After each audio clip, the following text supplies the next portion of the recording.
திருச்சிற்றம்பலம். காதலாகி கசிந்து கண்ணீர் மல்கி ஓதுவார் தம்மை நன்னெறி குவிப்பது வேதம் நான்கினும் மெய்ப்பொருளாவது நாதன் நாமம் நமச்சிவாயவே.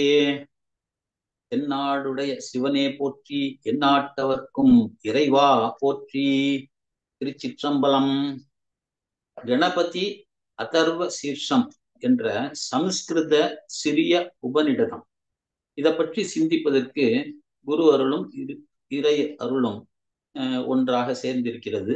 இன்று நாம் இந்த கணபதி அதர்வ சீர்ஷத்தை பற்றி சிந்திக்கலாம்.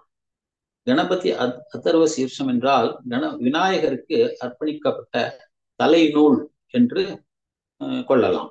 சீர்ஷ என்றால் தலை என்பது பொருள். 5 அதர்வ சீர்ஷங்கள் இருப்பதாக சொல்லப்படுகிறது. அது இந்த 5 என்னென்னா கணபதி, நாராயணன், ருத்ரன், சூரியன் மற்றும் தேவி. இந்த மாதிரி முக்கிய 5 தெய்வங்களை குறித்து உத்தேசித்து 5 சீர்ஷ உபநிடதங்கள் இருக்கின்றன. சிறிய உபநிடதம். இந்த ஒரு சமயம் முக்திகா நியதி, அது தெலுங்கு நியதி. அதுல 108 உபநிடதங்கள்ல வரிசைப்படுத்தினாங்க. அந்த வரிசைப்படுத்தினதுல இந்த சீர்ஷம் 89வது இதுல பட்டியல். அந்த 108ல 89ஆக இது வருது. இது கணபதிக்காக, விநாயகருக்காக அர்ப்பணிக்கப்பட்டது. இது அதர்வண வேதத்தோட இணைக்கப்பட்டிருக்கிறது. நம்ம இந்து மதத்துல எப்போதுமே என்ன செய்வோம், எந்த ஒரு காரியத்தை தொடங்குவதா இருந்தாலும் நம்ம விநாயகரை வணங்கிட்டு தான் ஆரம்பிப்போம். எந்த விதமான பெரிய பூஜைகள், யாகங்கள் எதா இருந்தாலும் இந்த கணபதி அதர்வ சீர்ஷங்கிறது பாடப்பட்டிருக்கும். நம்ம எல்லாருமே கேட்டிருப்போம். எல்லா பெரிய இதுல எல்லாம் இந்த இதை இது ஒரு 5 நிமிஷம் தான் வரும். முழுக்க சொன்னாலே ஒரு 5 நிமிஷத்துல சொல்லி முடிச்சிடலாம். அந்த மாதிரியான சிறிய உபநிடதம். ஆனா இதோட அர்த்தங்கள்லாம் ரொம்ப ஆழமா இருக்கு. ஒவ்வொன்றும் கணபதியை உத்தேசித்து இது பண்றோம். இப்ப நம்ம கோவிலுக்கு போனோம்னா கூட, கோவில்ல பார்த்தோம்னா இந்த கொடிமரத்துக்கு முதல்ல விநாயகர் தான். அந்த இடத்த கொடிமரத்துல இல்லாட்டி கூட நம்மளதுக்கு இடது பக்கம், கோவிலத்துக்கு வலது பக்கம், அங்க கணபதியோட விநாயகரோட ஒரு சின்ன இது இருக்கும். அதை வணங்கிட்டு தான் நம்ம உள்ளுக்குள்ள மூல தெய்வத்தை பார்க்கறதுக்கே, தரிசனம் பண்றதுக்கே உள்ள போவோம். அதனால எல்லாத்துக்குமே நம்ம விநாயகரை வணங்குறது நம்மளோட முதல் இது விநாயகர் பூஜை. அதுக்கப்புறம் தான் மற்றது எல்லாத்தையுமே ஆரம்பிப்போம். எந்த ஒரு செயல் செய்யறதா இருந்தாலும் அந்த மாதிரியான ஒரு பழக்கம் இருக்கு. இதை ஒரு தரம் சொல்லிடுறேன், முழுக்க ஒரு தரம் சொல்லிடுறேன். அதுக்கப்புறம் ஒவ்வொரு ஸ்டான்ஸாலையும் அது ரொம்ப மேலெழுந்த வாரமா தான் விளக்கம் போகலாம். ரொம்ப ஆழமா விளக்கம் பார்க்கறதுங்கிறது இந்த நேரத்துல முடியாது. இந்த குறிப்பிட்ட நேரத்துல ஓரளவுக்கு அதோட விளக்கத்தை பார்ப்போம். முதல்ல நான் இந்த அதர்வ சீர்ஷத்தை ஒரு தரம் படிச்சிடுறேன். ஓம் பத்ரம் கர்ணேபிः ஸ்ருணுயாம தேவாः பத்ரம் பஷ்யேமாக்ஷபிர்யஜஸ்த்ராः ஸ்திரைரங்கைஸ்துஷ்டுவாகும்சஸ்தனூபிः வ்யசேம தேவஹிதம் யதாயுः स्वस्ति न इंद्रो वृद्धश्रवाः स्वस्ति न पूषा विश्ववेदाः स्वस्ति न दाक्ष्यो अरिष्टनेमिः स्वस्ति नो बृहस्पतिर्ददातु. ओम शांति शांति शांति. ओम लं नमस्ते गणपतये त्वमेव प्रत्यक्षं तत्त्वमसि त्वमेव केवलं कर्तासि त्वमेव केवलं दत्तासि त्वमेव केवलं हर्तासि त्वमेव सर्वं कल्वितं ब्रह्मासि त्वं साक्षादात्मासि नित्यं श्रुतं वस्मि सत्यं वस्मि अवत्वं माम् अववक्तारं अवश्रोतारं अवधातारं अवधातारं अवानुचानमवशिष्यम् अवपश्चात्तात् अवपुरस्तात् अवोतरात्तात् अवदक्षिणात्तात् अवचोद्वातात् अवादरात्तात् सर्वतो मां पाहि पाहि समन्तात् त्वं वाक्मयत्वं चिन्मयः त्वम् आनन्दमयत्वं ब्रह्ममयः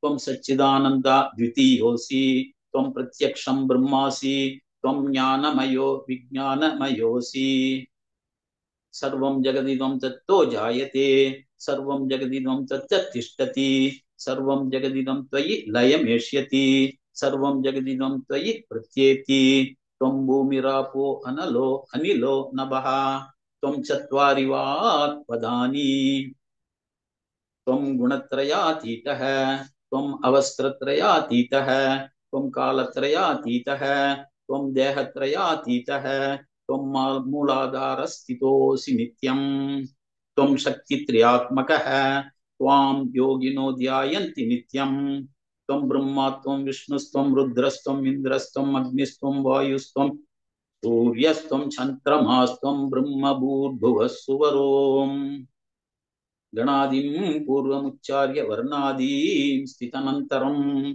अनुस्वारः परतरः अद्येन्दुलसितं तारेण रुद्धम् एतत्तव मनुस्वरूपम् गकारपूर्वरूपम् अकारो मध्यमरूपम् अनुस्वारचान्त्यरूपम् बिन्दुरुत्तररूपम् नादः सन्धानम् सगुंहिता सन्धिः सैषा गणेशविद्या गणक ऋषिः विश्रुत गायत्री छंतः श्री महागणपतिर्देवता ओम गं गणपतये नमः एकदन्ताय विद्महे वक्रतुण्डाय धीमहि तन्नो दन्ति प्रचोदयात् एकदन्तं चतुर्हस्तं पाशमङ्कुशधारिणं रदं च वरदं हस्तैर्बिभ्राणं मूषकध्वजं रक्तं लम्बोदरं शूर्पकर्णकं रक्तवाससं रक्तगन्धानुलिप्ताङ्गं रक्तपुष्पैः सुपूजितं रक्तानुष्कम्पितं देवं जगत्कारणमच्युतम्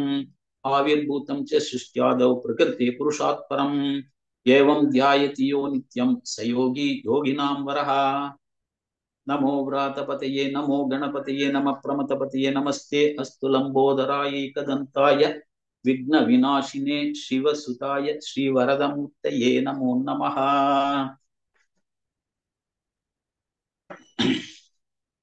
இப்போ இந்த ஒவ்வொரு ஸ்டான்ஸாவா பார்த்து அதோட விளக்கம் ஓரளவுக்கு பார்க்கலாம் ஃபர்ஸ்ட் முதல்ல ஆரம்பம் ஓம் பத்ரம் கர்ணேபிः शृणुयाम देवाः भद्रं पश्येमाक्षभिर्यजस्त्राः स्थिरैरङ्गैस्तुष्टुवापुंसस्तनूभिः व्यशेम देवहितं यदायुः स्वस्ति न इन्द्रो वृद्धश्रवाः स्वस्ति नः पूषा विश्ववेदाः स्वस्ति नद्दाक्ष्यो अरिष्टनेमिः स्वस्ति नो बृहस्पतिर्ददातु ओम शांति शांति शांतिः இதுல முதல்ல என்னது இது ஒரு சாந்தி பாடம் நம்ம இதுல என்ன கேட்கிறோம்னா காதால நல்லவைகளை கேட்கணும் என் கண்ணால் நல்லவைகளை பார்க்கணும் நம்மளுக்கு இந்த உடம்பு கொடுக்கப்பட்டிருக்கு இந்த உடம்ப பாதுகாத்து இந்த உடம்பால நல்லவைகளை செய்யணும் அந்த மாதிரி நம்ம நல்லவைகளை கேட்டு நல்லவைகளை பார்த்து நல்லவைகளை செய்வதற்கு இந்திரன் முதலான தெய்வங்கள் எனக்கு உதவி செய்யணும் அதுக்கு நீ விநாயகரே நீ எனக்கு அருள் பண்ணு அவங்கெல்லாம் எனக்கு உதவி செய்யணும் அதுக்கு அருள் பண்ணு அப்படின்னு சொல்றது இந்த என்னை சுத்தி எப்போதும் சாந்தி நிலவட்டும் அதனால்தான் ஓம் சாந்தின்ட்டு 3 தரம் சொல்றோம் என்னை சுத்தி சாந்தி நிலவட்டும் அப்படின்ட்டு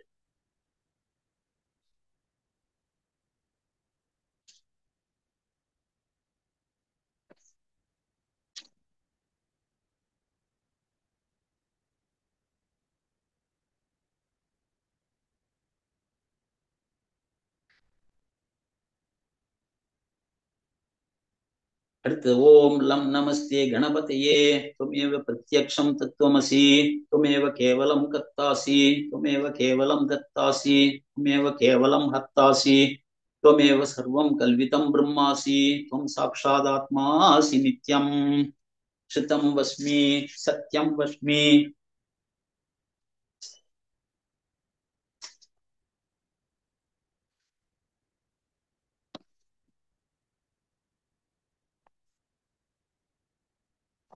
அதாவது 4 வேதத்துல வந்து 4 மகா வாக்கியம் சொல்லப்படுறது. 4 மகா வாக்கியம். இன்னும் 4 மகா வாக்கியம்னா தத்துவமசி, அகம் பிரம்மாஸ்மி, பிரஜானம் பிரம்மா, அயம் ஆத்மா பிரம்ம. இதுல வந்து தத்துவமசிங்கிறது சாம வேதத்துல சாந்தோக்கிய உபனிஷத்துல வரது வாக்கியம். அகம் பிரம்மாஸ்மிங்கிறது யஜுர்வேதத்துல பிரகதாரண்ய உபனிஷத்துல வர வாக்கியம். பிரஜானம் பிரம்மாங்கிறது ரிக்வேதத்துல ஐதரேய உபனிஷம்ங்கிற இதுல வர வாக்கியம். அயம் ஆத்மா பிரம்மாங்கிறது அதர்வண வேதத்துல மாண்டூக்கிய உபனிஷத்துல வர வாக்கியம். இதுல தத்துவமசி, தத்னா அது, அதுவாக அசி நீ இருக்கிறாய். யாரு? துவம் நீ, நீ அதுவாக இருக்கிறாய் அப்படின்னு சொல்லப்படுற வாக்கியம் தத்துவமசி. வேதத்துல வந்து தத்து அப்படிங்கிறது அது அது அப்படிங்கிற வாக்கியம் எல்லா இடத்துலயும் உபயோகப்படும். அது என்ன எது? அதுனா ஒரே உண்மை பொருள் பிரம்மம் அப்படின்னு வேதம் சொல்றது. அந்த உண்மை பொருள் அதுதான் தத் அப்படிங்கிற வாக்கியமா வேதத்துல எல்லா இடத்துலயுமே உபயோகப்படுற பொருள். உபனிஷத்துல எல்லாத்துலயுமே சொல்லப்படுற வார்த்தை. அதைத்தான் சொல்றாரு, கணபதியே உனக்கு நமஸ்காரம். துவம் பிரத்யக்ஷம் தத்துவமசி அப்படின்னு, நீதான் பிரத்யக்ஷமா இருக்கிற அந்த உண்மை பொருள். பிரம்மம்னு சொல்ற அந்த உண்மை பொருள் நீதான். நம்ம வந்து நீங்க நம்ம நம்ம நார்மலா வந்து என்ன சொல்லுவோம்னா சிவன் எடுத்துட்டோம். சிவன் எடுத்துட்டோம்னா சிவன் தான் நம்மளுக்கு உண்மை பொருள். சிவன் தான் எல்லாமாகவும் இருக்கிறதா நம்ம நம்புறோம். சிவன் தான் முருகன், சிவன் தான் கணபதி, சிவன் தான் தேவி, சிவன் தான் எல்லாமாகவும் வர்றது எல்லாமே சிவன் அப்படிங்கிறது தான் சைவ சித்தாந்தத்தோட அடிப்படை. அதே மாதிரி சிவன் தான் கணபதி அவர்தாவும் நம்ம சைவ சித்தாந்தத்துல இருந்து சிவன் தான் கணபதி, சிவன் தான் முருகன், சிவன் தான் தேவி, சிவன் தான் எல்லாமேவா நம்ம சொல்றோம். அதே மாதிரி இந்த இடத்துல என்ன சொல்றாங்க? நீதான் கணபதியே, நீதான் அந்த உண்மை பொருள், நீதான் அந்த உண்மை பொருள். மற்ற எல்லாமே அனித்தியம். அதாவது அது மட்டும்தான் நிலையான பொருள், மற்றது எல்லாமே அனித்தியமான பொருள், எதுவுமே கிடையாது. நீதான் வந்து எல்லா பொருள்களையும், அனித்திய பொருட்கள் ஜீவராசிகள் எல்லாத்தையும் நீயே படைக்கிற, நீயே பாதுகாக்கிற, நீயே அழிக்கிற, எல்லாத்துக்குள்ளேயும் நீயே இருக்க. எல்லா ஜீவராசிகளுக்குள்ள உள்ள இருக்கிற உண்மை பொருளும் நீயே தான். நீயே எல்லாத்தையும் படைச்சு, நீயே காத்து, நீயே அழித்து, எல்லாத்துக்கும் உள்ளுக்குள்ள இருக்கிறதாவும் இருக்கிறது நீதான் அப்படிங்கிறது இந்த ஸ்டான்ஸாவோட பொருள். அடுத்தது, அவத்வம் மாம் அவவக்தாரம் அவஸ்ரோதாரம் அவதாத்தாரம் அவதாத்தாரம் அவானூச்சானம் அவசிஷ்யம் அவ பశ్చాத்தாத் அவ புரஸ்தாத் அவோத்தராத்தாத் அவ தட்சிணாத்தாத் அவ சோத்வாத்தாத் அவாதராத்தாத் சர்வதோ மாம் பாஹி பாஹி சமந்தாத். இதுல என்ன சொல்றோம்னா, நீதான் வார்த்தை, என்ன காப்பாத்து, என்ன காப்பாத்து. இந்த உண்மை நீதான் பிரம்மம் அப்படிங்கிற உண்மை, நீதான் நிலையானவன், மற்ற எல்லாமும் நித்தியமானவை, நீதான் நிலையானவன், உனக்குள்ளதான் எல்லாம் அடங்கியிருக்கு, நீதான் எல்லாத்தையும் படைக்கிற, நீதான் காக்கிற, நீதான் அருள் தர, நீதான் உன்னோட உள்ளுக்குள்ள நீ சேர்த்துக்கிற அப்படிங்கிற இந்த உண்மைய நான் சொல்ற ஆசிரியன், அதை கேட்கிற மாணவன், எல்லாரையும் காப்பாத்து, எல்லா பக்கத்துல இருந்து காப்பாத்து, கிழக்குல இருந்து காப்பாத்து, மேற்குல இருந்து காப்பாத்து, வடக்குல இருந்து காப்பாத்து, தெற்குல இருந்து காப்பாத்து, மேல இருந்து காப்பாத்து, கீழே இருந்து காப்பாத்து, எல்லா பக்கங்களிலிருந்தும் காப்பாற்றுவாயாக அப்படிங்கிறது அந்த இந்த ஸ்டான்ஸாவோட மேலோட்டமான அர்த்தம். ஆழமான அர்த்தம் வந்து இன்னும் கொஞ்சம் ஜாஸ்தியா போகலாம், அதை வேற பார்க்கலாம். அடுத்த ஸ்டான்ஸா, त्वं वाक्मयत्वं चिन्मयः त्वं आनन्दमयत्वं ब्रह्ममयः त्वं सच्चिदानन्दाद्वितीयोऽसि त्वं प्रत्यक्षं ब्रह्मासि त्वं ज्ञानमयो विज्ञानमयोऽसि. இதை வந்து முதல்ல எடுத்த உடனே வாக்மயத்துவம் சின்மயக அப்படிங்கிற, அதாவது நீதான் வார்த்தை தத்துவம், மன தத்துவம். மனசை பார்க்க முடியுமா? முடியாது. ஆனா அந்த தத்துவமா இருக்கிறது நீதான். ஆனந்தம் துக்கம் ஆனந்தம் எல்லாம் எங்க நிகழ்கிறது அப்படின்னா மனசுலதான். மனசு ஆனந்தமா இருந்ததுன்னா நம்ம ஆனந்தமா இருக்கோம்னு சொல்றோம். மனது துக்கமா இருந்ததுன்னா நம்ம துக்கமா இருக்கோம். எல்லாத்துக்கும் காரணம் மனது. ஒரே ஒரே நிகழ்ச்சி ஒருவருக்கு ஆனந்தமாகவும் ஒருவருக்கு துக்கமாகவும் இருக்கிறதுக்கு காரணங்கள் உண்டு. அதனால நான் மகிழ்ச்சியா இருக்கேன் அப்படின்னு சொன்னா என்னோட மனசு மகிழ்ச்சியா இருக்கிறது அப்படின்னு. ஆனா நீ எப்படிப்பட்டவன்? நீ சச்சித் ஆனந்தம். சத்தாவும் இருக்கிற நீதான், சித்தாகவும் இருக்கிறது நீதான், ஆனந்தமாகவும் இருக்கிறது நீ. இதே நம்மளுக்கு சிவனுக்கு அதே தானே சொல்லுவாங்க. சிவபெருமான சொல்லும் போது சச்சிதானந்த மூர்த்தி அப்படின்னு தான் நம்ம சொல்லுவோம்.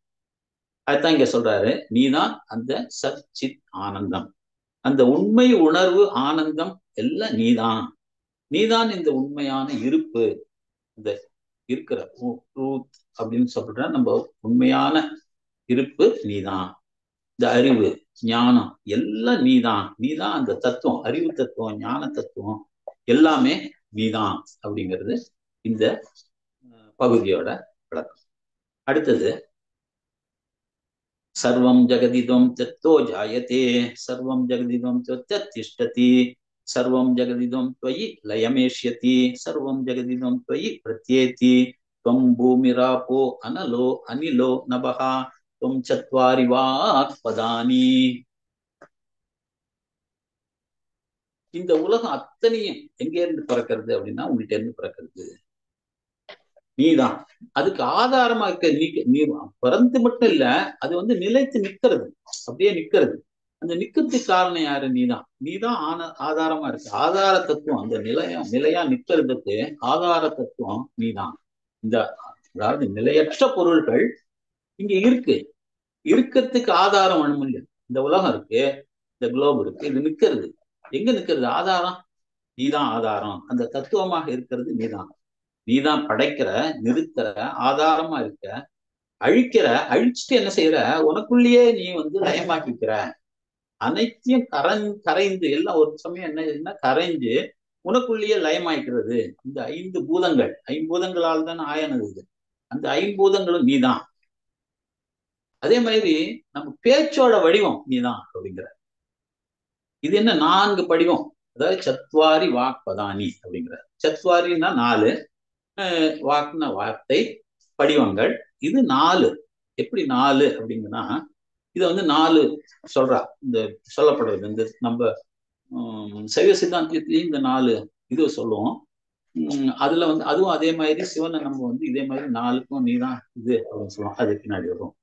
அது என்னென்ன அப்படின்னா, சிவக்குமை, வைசந்தி, மத்திமை, வைகாரி. இந்த இந்த இந்த 4 பத்தி ஒரு 2 வார்த்தை பார்ப்போம். இந்த 4 நிலைகளை தாண்டி தான் ஒரு வார்த்தை உருவாருது அப்படின்னு நம்ம ஒரு வார்த்தை பேசுறோம் அப்படின்னு சொன்னா, இந்த 4 நிலைகளை கடந்துதான் வெளியில வருது அப்படிங்கிறது தான் இந்த தத்துவம். முதல்ல சிவக்குமை அல்லது பாரா அப்படின்னு சமஸ்கிருதத்தை சொல்றது. அது வந்து உச்ச நிலை. இதுதான் மூலக்கூறு. அதாவது இந்த ஒலியால வெளிப்படுத்தல, ஒலி கிடையாது அந்த இடத்துல. வந்து சுத்த தூய்மையான ஆற்றல். அந்த தூய்மையான ஆற்றல் வந்து அதான் படைப்போட மூலம். சுத்தமா இருக்கிறது, அதுல வந்து எந்த அசுத்தமும் கலக்காத சுத்தம். அது வந்து படைப்போட மூலம். அந்த முழுமையான அமைதியிலிருந்து வார்த்தைகள் பிறக்கிறது. அதுதான் இந்த சிவக்குமை. அடுத்தது பஷ்யந்தி. இது வந்து ஆசை நிலை, அதாவது இச்சாசக்தி. அதுதான் இச்சாசக்தின்னு சொல்லலாம். இந்த அடுத்த நிலை ஒரு மொழி வந்து, இந்த மொழி நுட்பமா வந்து முதல்ல காட்சி வடிவமா ஆறுது அந்த இடத்துல. அதுக்கப்புறமா வந்து 3வது மத்தியமா. இது வந்து ஞான சக்தி. அந்த நுட்பமான நிலையிலிருந்து வெளிப்பாட்டு நிலைக்கு மாறுது. 4வது வைகாரி. அது வந்து கிரியாசக்தி. அது வந்து ஒலி அலைகளா மாறி பிறர் காதுகளுக்கு கேட்கும்படியான நிலை அந்த வைகாரி. இப்ப சுத்த மாயையிலிருந்து தான் பெரியவர்கள், நீங்க வந்து யார வேணா எடுத்துங்க, 4 மாணிக்கவாசகர், கரைக்காலம்மையார், ஔவையார், அருணகிரிநாதர், யார எடுத்துட்டாங்க, அவங்களோட வார்த்தைகள் எல்லாமே சுத்த மாயையிலிருந்து பிறந்ததுதான். அவங்களுக்கு வந்து இந்த 2வது 3வது ஸ்டேஜ் எல்லாம் கிடையாது. அவங்களுக்கு படைப்பு முழுக்க சுத்த மாயையிலிருந்து வெளியில வரும். அந்த மாதிரி படைத்ததுதான் அது. அந்த மாதிரியான படைப்புகள் தான் பசு பதிநூல். மற்றதெல்லாம் பசு நூல். நம்ம பேசுறது இதெல்லாம் வந்து நம்ம பேசுறது. அவர் பேசுறது வந்து அது வந்து பதிநூலா மாறுறதுக்கு காரணம் அந்த பசுக்கரணங்கள்லாம் பதிக்கரணங்களா இருக்கிறதுனால அவங்களுக்கு வந்து அந்த மகான்களோட படைப்புகள் அத்தனையும் நீங்க எதை இடம் எடுத்துங்க எல்லாம் வந்து இந்த இந்த ஞான ஆசிரியர்கள் படைப்பு எதா இருந்தாலும் அதெல்லாம் வந்து எந்த நிலையில இருந்து வருதுன்னா சிவக்குமையில இருந்து தான் வருது. அந்த மூல பிரகிருத்தில இருந்து மூலத்தில இருந்து அது அவனாலேயே படைக்கப்பட்டது. ரெண்டாவது மூணாவது ஸ்டேஜ் எல்லாம் கிடையாது. நாலாவது ஸ்டேஜ் கரெக்டா வந்துடும். படைப்பு நூல் வெளியில வந்துடும். இவங்க மூலமா வரும். இதுக்கு வந்து ஒரு ரொம்ப அருமையான ஒரு இது நம்ம வந்து இந்த ஞானசம்பந்தரோட ஒரு பாடல் இப்போ இங்க பாக்குறது ரொம்ப அற்புதமா இருக்கும். இந்த இளம்பையங்கோட்டூர்ல வந்து அந்த பதிகத்துல வந்து எல்லா பாடல்லையும் 11 பாடல்கள் நீங்க எடுத்துட்டீங்கன்னா அதுலயும் எனதுரை உனதுரையாக ரொம்ப அழகான வார்த்தை இல்ல. எனதுரை உனதுரையா, நான் எங்கப்பா பேசுறேன், எல்லாம் உன்னோட வார்த்தையா, நான் நினைக்கிறேன், நான் சொல்லல, எல்லாம் உன்னோட வார்த்தை தான் அப்படின்ட்டு அதுல சொல்றாரு. அதுல ஒரே ஒரு பாடல் மட்டும் பார்ப்போம். நீருளான் தீவுளான் அந்தரத்து உள்ளான் நினைப்பவர் மனத்துள்ளான் நித்தமா ஏத்தும் ஊர் உள்ளான் எனதுரை தனதுரை ஆக ஒன்றை வெள்ளேறு உகந்து ஏறிய ஒருவன் பார்வுளார் பாடலோடு ஆடல் அறாத பண்முரன்று சிறை வண்டு இனம் ஏற் பாடும் உளார் பைம்பொழில் இளம்பயங்கோட்டூர் இருக்கையா பேணி என் எழில் கொள்வது இயல்பே. ரொம்ப அருமையான பாடல். இந்த 11 பாடலுமே ரொம்ப நல்லா இருக்கு. அதுல இருந்து ஒண்ணு நான் எடுத்து இங்க சொல்றேன். இதுல என்ன சொல்றாரு பாருங்க. நீர் இந்த கணபதியை சொல்றோம்ல, ஐம்பூதங்களால் நீதான் இருக்காங்க. இங்க சொல்றாரு பாருங்க. நீரிடத்து இருப்பான், தீயினடுத்து இருப்பவன், ஆகாயத்தில் இருப்பவன், தன்னை தியானிப்பவர்கள் மனதில் இருப்பவன், தினந்தோறும் துளித்து வணங்கும் ஊர்களை அவர்கள் பொருட்டு எங்க இருக்க நீ இயம்பயங்கோட்டூர்ல வந்து இங்க இருந்து என்னோட வார்த்தைகள் உன்னோட வார்த்தைகளாக இருக்கிறதுக்கு எனக்கு வந்து இந்த ரிஷபரூபத்துல வந்து எனக்கு அருள் புரியரே அப்படின்ட்டு ரொம்ப அழகா இந்த வார்த்தையை வந்து இந்த பாடல் ஞானசம்பந்தரோட பாடல் ரொம்ப அருமையான பாடல். இந்த 11 பாடலுமே ரொம்ப நல்லா இருக்கும். அதுல இருந்து ஒரே ஒரு பாடல் பார்த்தோம். இதுல வந்து அவர் வந்து சிவபெருமான இதே தான் சொல்றாரு. தீயா இருக்கிற, நீரா இருக்கிற நீதான், எல்லாம் ஆகாயத்தான் இருக்கணும் நீதான், எல்லா தத்துவமும் நீதானே அப்படிங்கிறது ரொம்ப அழகா சொல்றாரு. சரி, இப்போ கணபதி அர்த்த சீர்ஷத்துக்கு வருவோம். அடுத்த ஸ்டான்ஸா. त्वं गुणत्रयातीतः त्वं अवस्त्रत्रयातीतः त्वं कालत्रयातीतः त्वं देहत्रयातीतः त्वं मूलाधारस्थितोऽसि नित्यं त्वं शक्तित्रयात्मकः त्वां योगिनो ध्यायन्ति नित्यं त्वं ब्रह्मा त्वं विष्णुस्त्वं रुद्रस्त्वं इन्द्रस्त्वं अग्निस्त्वं वायुस्त्वं सूर्यस्त्वं चन्द्रमास्त्वं ब्रह्म भूर्भुवः सुवरोम्. இதுல என்ன சொல்றாரு? 3 குணங்கள். அதாவது நமக்கு இருக்கு இல்லையா, சத்துவகுணம், ரஜகுணம், தாமசகுணம். இந்த 3 குணங்களுக்கும் அப்பாற்பட்டவன் நீ இல்லையா? இதே தான் நம்ம எல்லாரும் நம்ம சிவனுக்கு என்ன சொல்றோம், அதே தான் கணபதிக்கு சொல்றான். இந்த 3 குணங்களுக்கு அப்பாற்பட்டவன் நீ. அப்புறம் அந்த 3 அவஸ்தைகள். 3 அவஸ்தை என்ன? விழிப்பு, கனவு, உறக்கம். இந்த 3 இதுக்கும் அப்பாற்பட்டவன் நீ. அதே மாதிரி 3 உடல். என்ன உடல்? இந்த உடல் சூக்ஷ்ம உடல், காரண உடல், இந்த 3 இருக்கு இல்லையா, இந்த உடல்களுக்கு அப்பாற்பட்டவன். அடுத்தது 3 காலம், நிகழ்காலம், கடந்த காலம், எதிர்காலம். இந்த 3 காலத்துக்கும் அப்பாற்பட்டவன் நீ. நீதான் சக்தி வடிவம். இச்சாசக்தி, கிரியாசக்தி, ஞான சக்தி எல்லாத்துக்கும் மூலம் நீதான். அதனால்தான் யோகிகள்லாம் உன்னையே ஆராதிக்கிறாங்க. முதல்ல உன்னை ஆராதிக்கிறாங்க. நீயேதான் பிரம்மன், நீயேதான் விஷ்ணு, நீயேதான் ருத்ரன், நீயேதான் இந்திரன், நீதான் வாயு, நீதான் சூரியன், நீதான் சந்திரன், இந்த உலகம் அனைத்துலயும் வியாபித்திருக்கிறவன் நீதான்ப்பா அப்படின்னு விநாயகரை போற்றோம். அடுத்த ஸ்டான்ஸ் போ.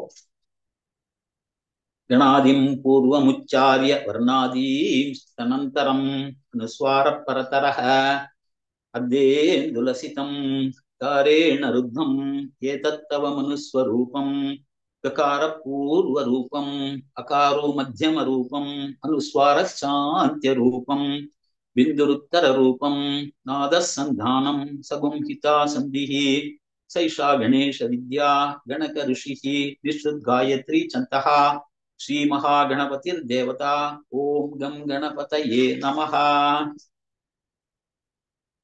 இதுல வந்து கணபதியோட ஸ்வரூபம், மூலஸ்வரூபம். நம்ம சிவனை பார்த்தோம்னா நம்மளுக்கு வந்து உருவம், அருவுருவம், உருவம் மூணுமே நம்ம இது பண்ணுவோம். அந்த மாதிரி இப்போ கணபதிக்கு ஒரு மூலஸ்வரூபம் இந்த இந்த ஸ்டான்ஸால சொல்றேன். முதல்ல பேரு சொல்றேன். கணேஷா அப்படிங்கிறது உன்னோட பேரு. கால ஆரம்பிக்கிறது ஷால முடியுது, நடுவுல அனு ஆங்கிறது சம்ஸ்கிருதத்துல அது வந்து அனுஸ்வாரம்னு சொல்லுவாங்க. அனு இந்த க பிளஸ் அ பிளஸ் ஷா சேர்ந்து ஷா சேர்ந்து கணேஷா அப்படின்னு ஆறுது வாக்கியம். இந்த வார்த்தைகள்ல சேர்க்கறது வந்து முக்கிய ஒலி வடிவம். அதுதான் பீஜமா அமையிறது. அது வந்து கனக ரிஷி அப்படிங்கிறது அவர் கொடுத்ததாக சொல்லப்படுகிறது. கம் அப்படிங்கிற பீஜ ஒலி. இந்த பீஜ ஒலி எப்படி இருக்குன்னா அரை சந்திர வடிவமா. இப்ப நம்ம வந்து நிறைய இதுல வந்து நம்ம பார்க்கலாம், இந்த கணபதியோட நெத்தியில அரை சந்திர வடிவத்துல போட்டு அந்த இது போட்டிருப்பாங்க. அது வந்து இந்த பீஜ ஒலி வடிவம். அதைத்தான் இந்த கம் அப்படிங்கிற பீஜ ஒலி தான் அரை சந்திரனா அமைக்கப்பட்டு அந்த இடத்துல கணபதிக்கு விநாயகருக்கு மேல நெத்தியில போடப்பட்டிருக்கு. இந்த உருவ சிலையில் நிறைய உருவங்கள்ல பார்க்கலாம் நம்ம. இத வந்து இதோட ஆழமான அர்த்தம் வந்து கணேச வித்யா அப்படின்னு சொல்லப்படுகிறது அப்படிங்கிறது இந்த ஸ்டான்ஸாவோட மேலான விளக்கம். அடுத்தது போவோம். ஏகதந்தாய வித்மஹே வக்ரதுண்டாய தீமஹி தன்னோ தந்தி பிரச்சோதயாத். நீ எப்படி இருக்க? ஒற்றை தந்தத்தை ஏந்தி இருக்க, முறுக்கிய வளைந்த தும்பிக்கை. அப்படியா இருக்கிற உன்னை நான் தியானம் செய்யறேன் அப்படிங்கிறது, வணங்குகிறேன் அப்படிங்கிறது இதோட.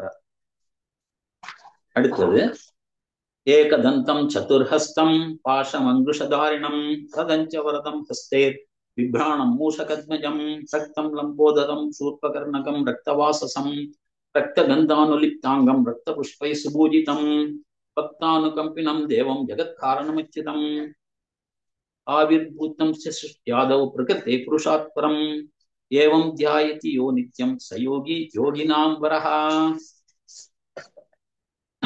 இதுல உருவ வழிபாடு, கணபதியோட உருவ வழிபாடு இதுல சொல்றோம். இதுல வந்து எப்படி இருக்காரு? அவர் முகத்துல ஒரு தந்தம் இருக்கு, 4 கைகள் இருக்கு. 3 கைகள்ல முறையே தந்தம், கயிறு, அங்குசம் 3 இருக்கு.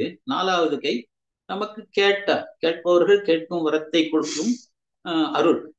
அந்த கை கொடியில வந்து எலி மூஞ்சூறு இருக்கு. சிகப்பு வர்ணம் உனக்கு பிடிக்கும், அதனால்தான் இந்த வர்ணத்துல வந்து அலங்காரம் செய்யறோம். நம்ம வடநாட்டுல பார்த்தோம்னா நிறைய கணபதி இதெல்லாம் வந்து செந்தூரத்துலதான் பார்க்கிறோம். அதே மாதிரி காட்சி கொடுக்குறாரு. அதனால அந்த அந்த நிறப்பூக்கள்ல அர்ச்சனை செய்யப்படும். இது வந்து நல்ல இந்த காரணத்து உலகத்துல வந்து காரணகர்த்தாவாக இருக்கிற ஒன்ன வந்து யோகிகள்லாம் தியானிக்கிறார்கள், இந்த உருவத்துல தியானிக்கிறார்கள். இப்ப கடைசி நம்மளோட வேண்டுதலுக்கு வந்துடும். இந்த இடத்துல தான் வேண்டுதல். என்ன வேண்டுதல்? நமோ விராதபதியே நமோ கணபதியே நம பிரமதபதியே நமஸ்தே அஸ்து லம்போதராய விக்ன விநாசின சிவசுதாய ஸ்ரீ வரதமூர்த்தயே நமோ நமஹா. என்ன வேண்டுதல்? எல்லா தடைகளையும் நீக்குவர். நீ வந்து எல்லா தடைகளையும் நீக்குவேன், சிவபெருமானோட மகன், அப்படிப்பட்ட உனக்கு என்னோட வணக்கம் அப்படிங்கிறதோட முடிக்கிறார். இப்போ தடைகள் அப்படிங்கும் போது என்ன தடைகள் வருது அப்படிங்கிறதுக்கு ரிஷிகள்லாம் வந்து 3 விதமான தடைகள் வரும் அப்படின்னு சொல்றாங்க. என்ன தடைகள்னா மிருகங்களால் தடைகள், மிருகங்கள் அந்த இவர்களால் தடைகள். அப்புறம் வந்து அதாவது வெளி உள்ளு தனக்குள் 3 வகை. வெளியிலான, உள்ளால, நமக்குள்ளாய். அந்த வெளியில இருந்து வருது மிருகங்களால வரும், மற்ற ஜனங்களால வரும், எப்படி வேணா வரலாம். அதுக்கப்புறம் வந்து சீதோஷ்ண நிலை, பெரிய காற்று, இல்ல வெயில், மழை, இதெல்லாம் ஒரு தடை. அதுக்கப்புறம் நம்மளுக்கு ஜுரம் வருது, சின்ன சின்ன இதெல்லாம் வருது. அப்போ வந்து நம்ம வந்து தியானிக்கிறதுக்கு, பூஜை பண்றதுக்கு தடைகளா வரும். இப்போ ஒரு சின்ன சின்ன உதாரணம் பார்ப்போமே, ரொம்ப இன்ட்ரெஸ்டிங்கா ஒரு சின்னதோட முடிப்போம் அப்படின்னு சொல்லிட்டு, நம்ம வந்து வினைகள் தீர்க்கணும்ட்டு ஒரு 2 பதிகம் படிப்போம் அப்படின்னு சொல்லிட்டு உட்காடுறோம். படிக்க ஆரம்பிச்ச உடனே மூஞ்சில வந்து ஒரு கொசு வந்து உட்காரும், கருக்குன்னு கடிக்கும், நம்ம தியானமே போயிடும். என்ன செய்யும்? அது ஒரு தடை. திருப்பி நம்ம வந்து அதுக்குள்ள வரத்துக்கு ஒரு 10 நிமிஷமான ஆகும். அதே மாதிரி, அதாவது நம்ம வந்து அந்த தியானம், நம்ம மனசை ஒருமைப்படுத்தணும்னு நினைக்கும் போது கரெக்டா வந்து அந்த கொசு கடிக்கும். சரி, இது வந்து மிருகங்களால வருது, வெளியில வருது. படிக்க ஆரம்பிப்போம், அந்த பதியத்துல ஒரு பாடல் படிச்சிருப்போம், செல்போன் கூப்பிடும், மணி அடிக்கும். மனசு அதுல செல்லுமா இதுல செல்லுமா? யாரா இருக்கும் அப்படிங்கிற அந்த இதுலயே சரி வேண்டாம், எடுக்க வேண்டாம் அப்படின்னு தீர்மானம் பண்ணாலும் கூட மனசு வந்து முழுமையா இதுல ஒட்டுறதுக்கு உள்ள, ஒட்டுறதுக்குள்ள கடைசி ஸ்டான்ஸ் வந்துடும் இல்லையா? சரி, அதுல போய் எடுக்கலான்னு போனா அது வந்து ஒரு வேண்டாத போனா இருக்கும். Hello, we are calling from so and so bank, loan வேணுமா, இந்த மாதிரி வெட்டியா இருக்கும். இந்த மாதிரி தடை. அதுக்கப்புறம் உடம்பு ஜுரம் வந்துடும், சின்ன சின்னது, ஜலதோஷம் பிடிக்கிறது, இந்த கால் வலி, உட்காந்து சப்பனா முட்டி உட்கார ஒன் ஹவர் உட்கார முடிய மாட்டேங்கிறது. இதெல்லாம் தடைகள். இந்த மாதிரியான தடைகள் எதுவும் இல்லாம நம்ம வந்து தியானம் பண்றதுக்கு எனக்கு வந்து விநாயகர் பெருமானே, நீ வந்து எனக்கு அருள் புரிய, சிவபெருமானோட மகனா இருக்கியே, நீ எனக்கு அருள் புரிய அப்படின்னு வேண்டும். இதேதான் வேண்டுதல் நம்மளோட. இந்த ப்ராஜெக்ட் 100 நாள் ப்ராஜெக்ட் விநாயகர் நல்ல தடையெல்லாம் நிச்சயமா போகும். நல்ல நாள்ல ரொம்ப சூப்பரா. நேற்றுக்கு வந்து அந்த குழந்தை வந்து அந்த இதை சொன்னது ரொம்ப அழகா இருந்தது. அதுக்கு வந்து எப்படி அது வாழ்த்து சொல்றதுன்னு தெரியல. இந்த இதை வந்து ஆப்பர்ச்சுனிட்டி ஆயிடுத்து, அந்த குழந்தையும் பார்க்கணும், அது தெரிஞ்சுக்கிட்டோம். இந்த ரொம்ப நல்லா இது பண்ணாங்க. அதே மாதிரி ஒரு நல்ல ஆரம்பத்தோட ஆரம்பிச்சிருக்கு. இது வந்து நல்ல தடைகள் இல்லாம இந்த ப்ராஜெக்ட் நல்லா முடியறதுக்கு நம்ம விநாயகரை வேண்டிட்டு ஆரம்பிப்போம். திருச்சிற்றம்பலம். தென்னாடுடைய சிவனே போற்றி, எந்நாட்டவர்க்கும் இறைவா போற்றி. திருச்சிற்றம்பலம்.